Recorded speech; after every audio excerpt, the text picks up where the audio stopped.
তৃতীয় প্রার্থী তালিকা প্রকাশের পরও পদ্মে প্রার্থী ক্ষোভ চলছে। সল্টলেকে রাজ্য দপ্তরে বিক্ষোভ বিজেপি কর্মীদের একাংশে। চন্দননগরের বিজেপি প্রার্থী দীপঞ্জন গুহকে মানছি না বলে স্লোগান ওঠে।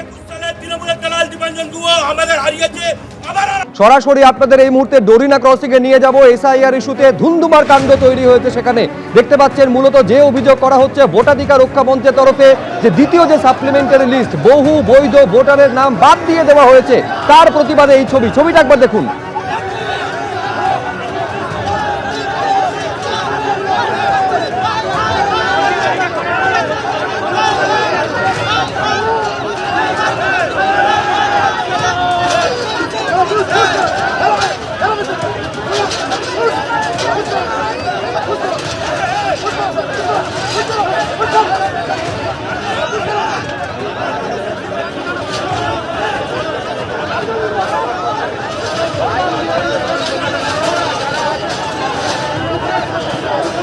পুলিশের তরফে বিক্ষোভকারীদের আটকানোর জন্য ব্যারিকেড করে দেওয়া হয়েছিল, সেই ব্যারিকেড তুলে দেওয়া হলো। এই মুহূর্তে একেবারে হাতাহাতির পরিস্থিতি তৈরি হয়েছে বিক্ষোভকারীদের সঙ্গে পুলিশের। ছবিটা জানবো সরাসরি হিন্দোলতে আমাদের প্রতিনিধি রয়েছেন। হিন্দোল,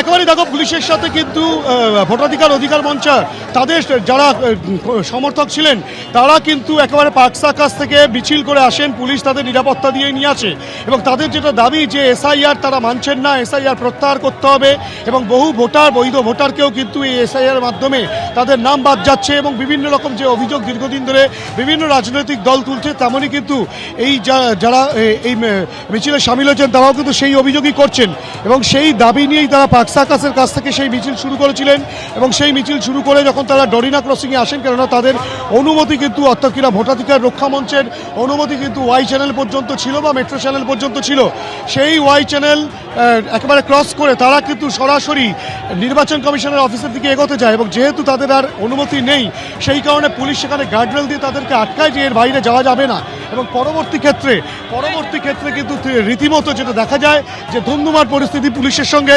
ধাক্কাধাক্কির পরিস্থিতি তৈরি হয়। একজন পুলিশের ইন্সপেক্টর রয়েছেন, তার হাতেও কিন্তু আঘাত রয়েছে এবং এই যে গোটা ঘটনায় পুলিশ কিন্তু সামাল দেওয়ার চেষ্টা করছে এবং তারা যেটা বলছেন যে এখান থেকে এর বাইরে যাওয়া যাবে না। পরিস্থিতিটা একবার দেখাবো, ক্যামেরা পার্সন অভিজিৎ দত্তকে বলবো সেই ছবি দেখাতে, যে এখানে কিন্তু এই ভোটাধিকার রক্ষা মঞ্চের যারা রয়েছেন তারা কিন্তু রীতিমতো ধুমধুমার পরিস্থিতি তৈরি করে পুলিশ যখন তাদেরকে বাধা দেয়।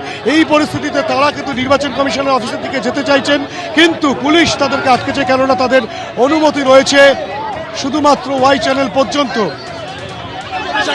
যাচ্ছে না, এই আরএসএস পুলিশ আমাদের মেরেছে, নির্বাচন কমিশন আমাদের যেতে দিচ্ছে না, আমাদের নির্মমভাবে মেরেছে, ইলেকশন কমিশন আমাদের যেতে চাচ্ছে না, এই আরএসএস পুলিশ ইলেকশন কমিশন পর্যন্ত আমরা যেতে চাই, আমরা শান্তিপূর্ণ র্যালি করে নির্বাচন কমিশন পর্যন্ত যেতে চাই, আমাদের যেতে দিচ্ছে না। তাদের তো অনুমতি হয়েছে আরএসএস চক্রান্তভাবেই আমাদের শান্তিপূর্ণ বাংলাকে বিশৃঙ্খল করার জন্য বিজেপি দালাল এরা আমাদের মারছে, এরা চায় না বাঙালি নাগরিকরা তাদের ভোটার ফিরে পাক। কেন মারবে কলকাতা পুলিশ কেন মারবে? আমরা ইসিআই ঘেরাও করতে যাই, ইসিআই ডেপুটেশন দিতে দিচ্ছে না, কলকাতা পুলিশ ইলেকশন কমিশনের ডেপুটেশন দিতে দিচ্ছে না। আমরা এই এসআইআর বিরোধী আন্দোলন পুলিশ রোধ করতে চাইছে, পুলিশ রুখে দিতে। তাদের তো অনুমতি ছিল ওয়াই চ্যানেল পর্যন্ত, তারপরে আমাদের ইলেকশন কমিশন যাওয়ার অনুমতি আছে, ইলেকশন কমিশনে গিয়ে আমাদের ডেপুটেশন দেওয়ার কথা, আমাদের পুলিশ এখানে আটকে দিচ্ছে, পুলিশ আমাদেরকে যেতে দিচ্ছে না। দাবিটা মূলত কি?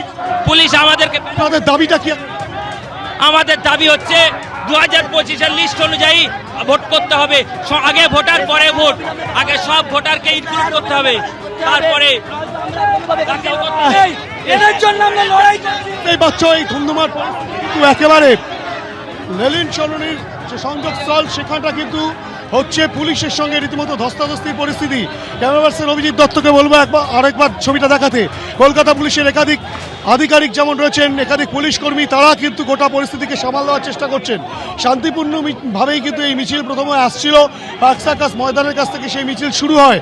ভোটাধিকার রক্ষা মঞ্চ নামে সেই মঞ্চ গঠন করে বেশ কিছু কর্মী সমর্থক অর্থাৎ কিনা এদের মধ্যে যারা ছিলেন তারা কিন্তু পায়ে পা মেলান এবং তারা কিন্তু সেই মিছিল একেবারে ডোরিনা ক্রসিং পর্যন্ত নিয়ে আসেন।